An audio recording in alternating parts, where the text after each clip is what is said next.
Ponto a Ponto. Apoio Cultural Facisa, Faculdade de Ciências Sociais Aplicadas. Uma boa tarde para você. O jornalismo paraibano está de luto com a morte do senhor Marconi Góes de Albuquerque, manda-chuva dos associados na Paraíba nos anos 70 até os anos 80 do século passado. Marconi mandava na imprensa paraibana, controlava as estações de televisão O Norte, de João Pessoa, e TV Borborema, em Campina Grande, os jornais impressos O Norte e Diário da Borborema e as emissoras de rádio FM O Norte, de João Pessoa, além da Cariri e Borborema, aqui em Campina Grande. E isso num tempo em que não existia sistema Paraíba de comunicação, o sistema Correio não tinha a estrutura de que dispõe hoje e que os associados aqui na Paraíba faziam parte da Rede Globo de televisão.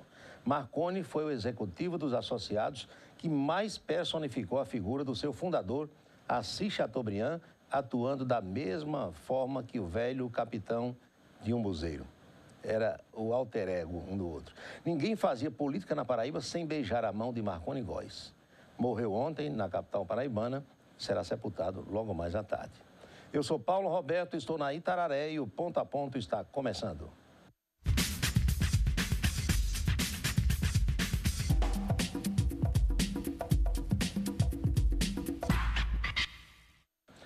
A crise hídrica. Só existe uma maneira dos deputados e senadores nordestinos conseguirem uma ação mais rápida do governo federal em relação à obra de transposição de águas do velho Rio São Francisco. É parar de votar qualquer coisa que o governo mande para as duas casas do Congresso brasileiro. Está provado que com o pessoal dos estados interessados nessa água votando tudo o que o governo manda, é claro que o governo não está nem aí para a situação. Esse povo que tem água nas torneiras todo o tempo, que não sabe o que é seca e que convive com as 4 estações do ano, não tem a menor noção, a menor ideia do que é que nós nordestinos estamos enfrentando e que Campina Grande está para enfrentar. Ou fazem isso, ou travam votações, ou bloqueiam qualquer tipo de pretensão do governo no Congresso, ou nós vamos ficar aqui sem uma gota d'água. Agora, será que esse pessoal tem coragem de agir assim? Sinceramente, eu não sei. E a nossa entrevista de hoje é com o assessor jurídico do Tribunal Regional Eleitoral Paraibano e presidente da Comissão da Escola Judiciária Eleitoral, Dr. Fábio de Souza Pereira. Fábio está lançando um livro, Aspectos Eleitorais e Partidários, que é uma obra que trata do que está em vigor para as eleições desse ano no nosso país. E nós o convidamos para um papo sobre o livro e uma abordagem também para saber a quem se destina essa publicação. Fábio, boa tarde, seja bem-vindo ao programa, tudo bem? Boa tarde, Paulo, boa tarde, telespectadores, nesse programa de grande audiência aqui em Campina Grande. O livro realmente é um apanhado de 20 anos de dedicação à justiça eleitoral, inicialmente como advogado, depois concurso público, entrei no TRE e tenho trabalhado nessa área de jurídica propriamente dita, e temos capitaneado nesse livro alguns artigos sobre questões notadamente de partidárias eleitorais, também aspectos da mini-reforma, questões de infidelidade partidária, que se discute muito, né? Então, trouxemos isso para o livro para servir de bibliografia acadêmica, porque esses aspectos partidários são muito incipientes ainda na nossa bibliografia. Eu vou explorar sobre a publicação um pouquinho mais na frente, mas pela sua experiência, por que é que as regras eleitorais mudam tanto aqui no Brasil? Olha, realmente isso é uma pergunta muito pertinente. Nós tínhamos... É claro que a gente sabe que quem faz tudo isso são os congressistas, e eu acho até aí uma opinião minha, que as regras vigentes nessa eleição de agora jamais serão repetidas. Eles já estão falando em mudar porque viram que imprensaram demais, arrocharam o nó demais, como a gente diz, e nem parece que tem campanha nas ruas, né? É verdade, Paulo. Veja bem, antes da Lei 9.504, de 97, toda eleição a gente tinha uma lei. Então, respeitava aquele princípio da anualidade. Isso. Então, você publicava uma lei no ano anterior da eleição que ia vigir para o ano seguinte. Com a Lei 9.504, o objetivo era de estancar essas mudanças. Mas aí o que tivemos? Tivemos todo ano uma alteração aqui, acolá, altera o artigo tal, cria o artigo 41A, cria o artigo 30A. E se não bastasse isso, basta ter umas resoluções do TSE que saem. Isso. Às vésperas das eleições também. Isso. As resoluções do TSE, eu sempre digo, são resoluções com força de lei e às vezes mudam totalmente o panorama da coisa. Mas você falando da questão das alterações é interessante. Você veja, os políticos fazem as próprias leis para eles mesmos, né? E isso até escutava num congresso recente que tive em Curitiba, o Torquato Jardim dizer isso. E ele pontuava bem. Esse ano reduziram a campanha de 90 para 45 dias, ficou um Deus nos acuda. Reduzido o tempo de guia eleitoral. Tempo de guia eleitoral. Tiraram vereadores do guia, botaram só nas inserções, é uma série de... Isso. Né? Então, eu acho que deve ter revisão com relação a isso aí, sabe? Eu acho que esse encurtamento até foi um tiro no pé dos próprios políticos. Para nós da Justiça Eleitoral também causou um efeito, que o acúmulo de recursos para serem julgados num tempo reduzido. Exíguo. É claro que a Justiça Eleitoral aplica as regras que estão aí, não pode inventar leis. E às vezes a gente ouve, eu até conversava ontem com a doutora juíza Adriana Loss, que é da propaganda de rua, e o povo às vezes critica a Justiça sem saber que vocês têm aquela ferramenta de trabalho, que são as leis feitas pelos congressistas, não é verdade? É verdade. Então são focados no TRE. Exatamente. Porque ainda tem recurso para julgar, não tem? Ainda tem recurso para julgar e, assim, o tribunal está num esforço muito grande, inclusive, amanhã o presidente já designou sessão pela manhã e pela tarde. Semana que vem temos mais um leque de sessões para ver se consegue vencer esses recursos, né? Porque, para esclarecer bem direitinho ao eleitor que está nos vendo, o candidato que teve a impugnação na cidade, na comarca, e recorreu, ele não pode mais substituir. É tudo ou nada, não é verdade? Exatamente. Se ele foi impugnado no TRE, como foi o caso, vou dar um exemplo local aqui. Walter Brito Neto foi impugnado ontem no TRE. Ele recorre ao TSE, mas com a candidatura subjúdice. Ele disputa subjúdice. Se for eleito, pode não assumir. Exatamente, porque... E o TSE ainda tem um aspecto interessante, Paulo, porque o TRE, vamos supor, a gente comentava ontem, en passant, com os assessores, eu acho que a gente deve ter em torno de 340, 360 recursos, mais ou menos nessa média para julgar. Sim. Acho que mais da metade, ou perto da metade, já julgamos. Mas o TSE tem recursos dos 5.000 municípios do Brasil todo. Do Brasil, né? Então tem gente que pode ser eleito, comemorar a vitória e tal, e depois não poder tomar posse. É verdade. Porque não vai obter o registro. É verdade. Esse encurtamento causou isso aí. Porque... E a culpa não é da Justiça Eleitoral. Exatamente. É bom que se diga isso. Bem Esclarecer lembrado. bem as pessoas. Mas meu caro Fábio, a ideia do livro é o objetivo de esclarecer tudo isso que a gente está conversando aqui. Para quem? Para acadêmicos, para operadores do direito, para assessores jurídicos das coligações e para os próprios candidatos. É mais ou menos isso? É voltada para os acadêmicos, voltada para os partidos políticos também, né? E os operadores de uma maneira geral, né? Os partidos políticos, porque eu já fui assessor de partido político antes de ingressar no TRE e eu já percebi essa deficiência. Sim. Né? Então, eu sempre pensei, o partido político ele tem que ter 2 profissionais, um advogado bom e um contador. Então, se ele não tem, ele começa a incorrer em erros. A candidatura degringola, pode degringolar. E do próprio partido político mesmo, com relação à prestação de contas, né? A gente vê muitas falhas, muitas coisas que podiam ser resolvidas se tivesse um profissional ali assessorando e realmente não tem. E já puxando para o lado da justiça, a gente também observa que essa questão da fidelidade partidária, da infidelidade partidária que veio à tona com a resolução 22.610 do TSE de 2007, que possibilitou a cassação de mandatos por infidelidade, quando o político, o parlamentar era eleito por uma legenda e mudava sem justa causa, né? Então a gente traz também e o caso singular aqui da Paraíba, também do Walter Brito Neto, que perdeu seu mandato, né, de deputado federal. É verdade, é verdade. Esse foi o primeiro do Brasil e acho que o único até hoje, deputado federal, pelo menos que eu saiba. Acredito que o único.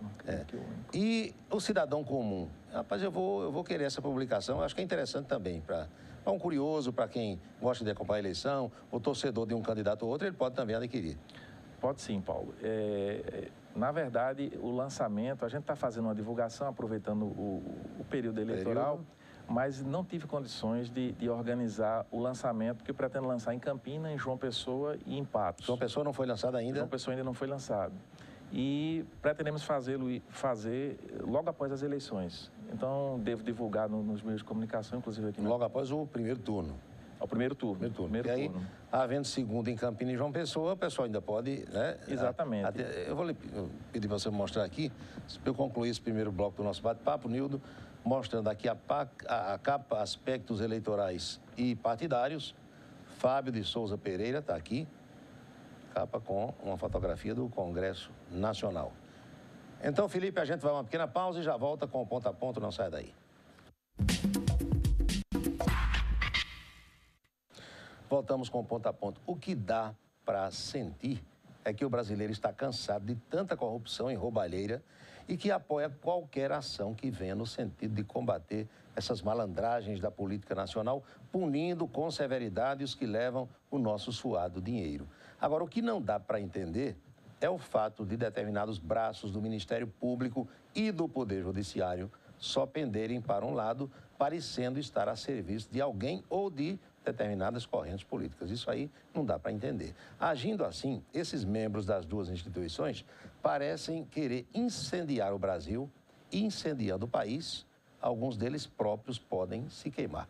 É apenas uma observação. Eu conversava hoje por telefone com Kennedy Alencar, colega jornalista que trabalha em Brasília, e Kennedy levantava uma tese que eu apoio, eu assino embaixo. Ele dizia, dá para combater corrupção cumprindo a legislação? Claro que dá. A lei brasileira é boa, o que falta é a aplicação dessa lei. Agora, você não pode, juiz, desembargador, ministro, jornalista, advogado, qualquer pessoa, o que não pode é você inventar uma lei para um determinado caso ou extrapolar as suas atribuições, as suas prerrogativas. É isso que não dá para entender. Punição, sim, para todos. Agora, para todos. Punir só de um lado, aí fica com sinuca de navio, a bola só vai. Aquela história da descaída da sinuca. Reginaldo Bastos, que está aqui, que tem um barzinho lá no sítio Maracajá de Queimada, cheio de sinuca, ele sabe o que é descaída da sinuca. Fábio, você também é jornalista? Já atuei na área de jornalismo como repórter da extinta Rádio Universitária. Sim, da UFPB. Da UFPB. Carmele Reinaldo, nosso diretor, Arael Menezes, né? Foi uma época muito, muito boa, assim. Aí viu que jornalismo não dá dinheiro, disse, eu vou para o direito que Mas melhor. Ainda gosto muito da área da comunicação, sabe? Ainda gosto muito. Você está sempre em contato com o pessoal, né? Isso, até pela sua função também. Escrevendo artigos. Eu tenho acompanhado. E sua origem é Rio Grande do Norte?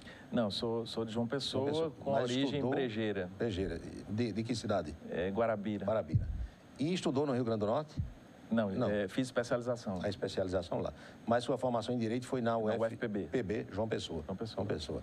E atuou como advogado lá mesmo ou por aqui também, em Campinas, interior, não? Não, agora estou impedido de advogar, claro, mais antes. Por conta da Justiça Eleitoral. Aí leciono aqui em Campina Grande, Direito Eleitoral, e também faço parte da Escola Judiciária Eleitoral, como você disse. Sim. E a gente promove palestras educativas. Leva os alunos para conhecer essa coisa? Leva os alunos para conhecer o tribunal. A gente vai também às escolas.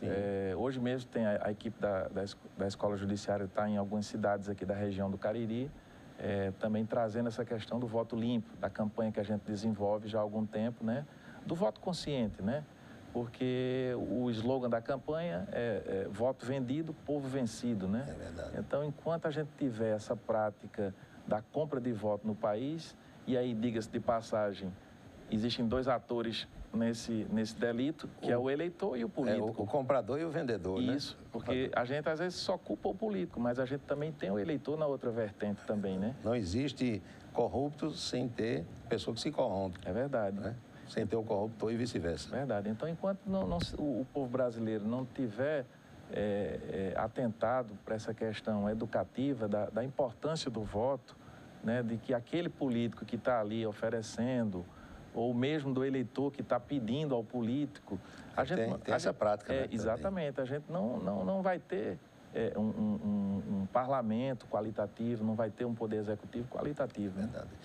As pessoas, agora nós estamos nesse período e a gente que trabalha aqui conversa com o candidato de todas as correntes políticas, aí o candidato a vereador diz que quando chega numa rua, num bairro, está dando o quê? Primeira pergunta que o eleitor faz, está dando o quê? Esse abraço, aperto de mão, não quer. Quer que pague a conta de luz, quer que dê um botijão de gás, infelizmente tem essas coisas. E o Tribunal Regional Eleitoral, você tem conhecimento de denúncias através daquele aplicativo Padal que ele está ajudando o TRE? Olha, o Pardal é um aplicativo, é um instrumento que a gente procurou, diga-se de passagem, foi uma criação do nosso TRE, né? Que foi disseminado para outros tribunais. É um aplicativo que ele tem uma resposta boa, porque ali o eleitor, ele vira um fiscal. Ele observa alguma coisa e manda ver. Manda lá, é feita uma triagem na ouvidoria do tribunal, e aqueles casos em que realmente a ouvidoria verificar que realmente há indícios de irregularidades, de propaganda, de compra de voto, encaminha para o Ministério Público. Aí são tomadas as medidas cabíveis. O TRE tem os seus fiscais pelo estado todo também, atuando. Isso tem uma carreata, o pessoal vai, tem um comício, guia eleitoral, tem um acompanhamento, não tem? Tem. Nós temos 77 zonas eleitorais, né, que abarcam os 223 municípios, né? Os maiores colégios eleitorais, João Pessoa e Campina Grande, né? Campina Grande tem 4 zonas eleitorais, João Pessoa tem 5. São os maiores colégios eleitorais, onde a propaganda é mais intensificada, né? Mas também tem cidades também grandes, como Guarabira, como Souza, Patos, também tem campanhas bastante movimentadas também. Acirradas e movimentadas. Estamos vendo aí um problema agora em Souza, né? Que tem até pedido de tropas federais e essa coisa toda. Que grau de interesse o professor observa dos alunos em relação ao direito eleitoral? Pessoal, se interessa mesmo? Empolga-se com a coisa? Olha, eu sempre digo aos meus alunos, ensinar direito eleitoral, como é uma prática diária minha, é muito prazerosa essa atividade, porque a gente fala da nossa vivência e a gente fala também, não só para aquele acadêmico que vai atuar no direito eleitoral, mas para o cidadão comum, porque a gente tem regras de direito eleitoral que o cidadão precisa saber, como ele deve se portar na eleição, as questões de propaganda. Ora, um dia um aluno me chegou e disse, professor, eu não sabia, envelopei meu carro, né? Não podia envelopar e recebi uma multa de R$2.000. E o carro foi apreendido. Exatamente. Então eu disse, olha, se você tivesse prestado um pouquinho atenção na aula, você não tinha incidido ou não tivesse faltado no dia. Isso. Então, assim, tem essa questão educativa de cidadania mesmo, de como a gente deve conhecer as regras eleitorais, como a gente deve fazer as escolhas enquanto eleitor, né? E direito eleitoral é essa coisa, como você falou no começo, né? É mutante, mas eu acredito que a gente está caminhando para uma unificação de uma regra mais sólida, doravante. E mais duradoura, talvez. E mais duradoura. Acredito que estamos caminhando. Muito bem. Então, a gente vai a outra pausa para voltar em seguida com o último bloco do Ponto a Ponto de hoje, é um instante só. Eu acho engraçado quando aparece alguém na imprensa dizendo que as metas estabelecidas pelo Comitê Olímpico Internacional não foram cumpridas pelo governo do estado do Rio de Janeiro, nem pela Prefeitura do Rio. Essa falta de cumprimento de metas e de compromissos ocorreu principalmente no tocante àquelas questões que são ligadas ao meio ambiente, que diziam respeito à despoluição de lagoas, de mangues e da própria Baía de Guanabara. E eu acho engraçado porque teve gente que acreditou que os governantes do estado e da cidade iriam cumprir os compromissos antes das Olimpíadas. Vejam só, meus amigos, aquilo ali foi uma mina de ouro para político corrupto.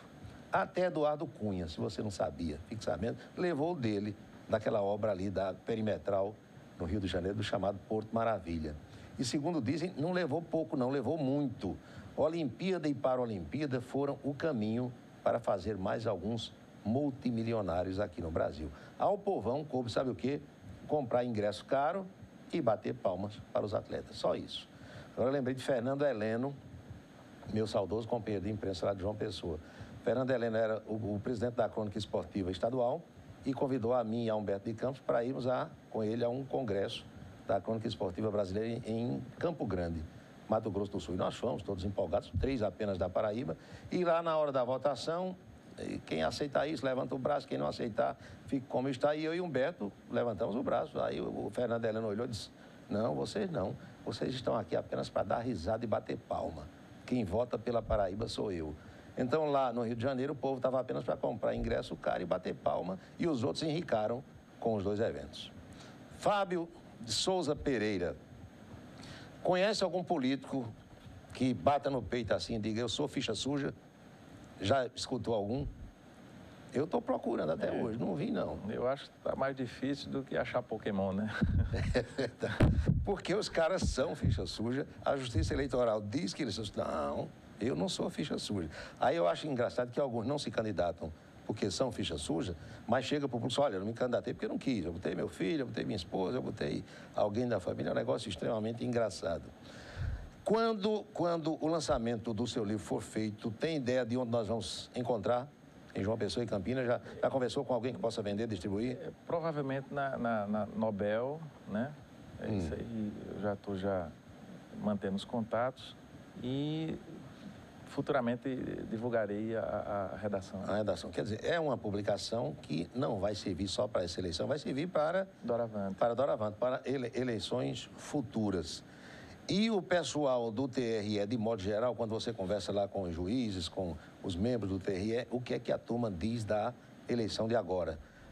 Banho-maria, menos trabalho que nas outras? Qual é o quadro que os senhores têm até agora? Na verdade, eu acho que essa eleição, a gente tinha antes uma corrida de 800 metros. Sim. E agora a gente está tendo uma corrida de 150 metros. Então, todo mundo está tendo que correr para dar conta dos prazos e realmente acho que ficou ruim para todos, né? Ficou ruim para a justiça, que o prazo ficou curto para julgar e para aguardar as contestações, os recursos, e ficou ruim para os candidatos, notadamente aqueles pouco conhecidos, né? Porque quem já tem mandato, quem tem o nome... Né, de uma família tradicional. É verdade. Tá? Agora, quem chegou agora para botar a cara, como a gente diz, e mostrar quem é, o que pretende, complicou. Por que é que político faz a lei e depois ele próprio quer transgredir essa lei? Dá para tentar explicar isso? Eu acho que, por exemplo, nesse caso da lei, citando só como exemplo para fazer um gancho na sua pergunta, a lei 13.065, a mini-reforma, ela passou um dia de tramitação, 1 ou 2 dias de tramitação no Senado. Quer dizer, uma lei que não deu tempo ninguém discutir. Foi aprovada... De afogadilho. De afogadilho, né? Você falava antes da questão da ficha limpa, e é interessante pontuar algumas questões. Foi uma lei importante para a sociedade, ela visa proteger a sociedade dos maus gestores, mas tem alguns aspectos da lei que eu tenho escutado nos congressos de que participo, que merecem ser revistos. Também foi uma lei feita no emocional.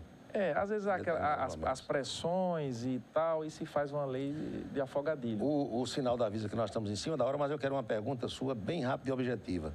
A urna eletrônica é segura?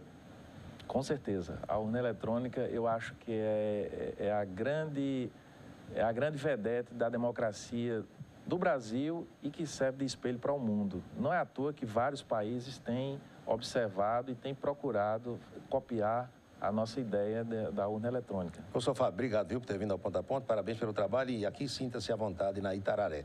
E nós vamos à última do calçadão. Para piorar o cenário nacional, que já não é tão bom, governadores de estados do Norte, do Centro-Oeste e aqui do Nordeste estão divulgando uma carta onde reforçam a ideia de tomar determinadas posições por conta da negativa do governo federal em ajudá-los na hora da dificuldade. Para o Rio de Janeiro fazer a Olimpíada, deram 3 bilhões bem rapidinho. Para os estados pobres, nenhuma arruela furada. Eu quero agradecer sua atenção, sua companhia, convidando a todos para que estejamos juntos amanhã, tão logo a Eveline Gonçalves apresente o meio-dia na Itararé. Temas para entrevista, sugira, está o endereço, nos assista pela internet e reveja os programas no YouTube da Itararé e o portal da Rádio Cidade também leva as notas que nós aqui divulgamos. Chega agora o Guia Eleitoral. Boa tarde para você, grande abraço e até amanhã.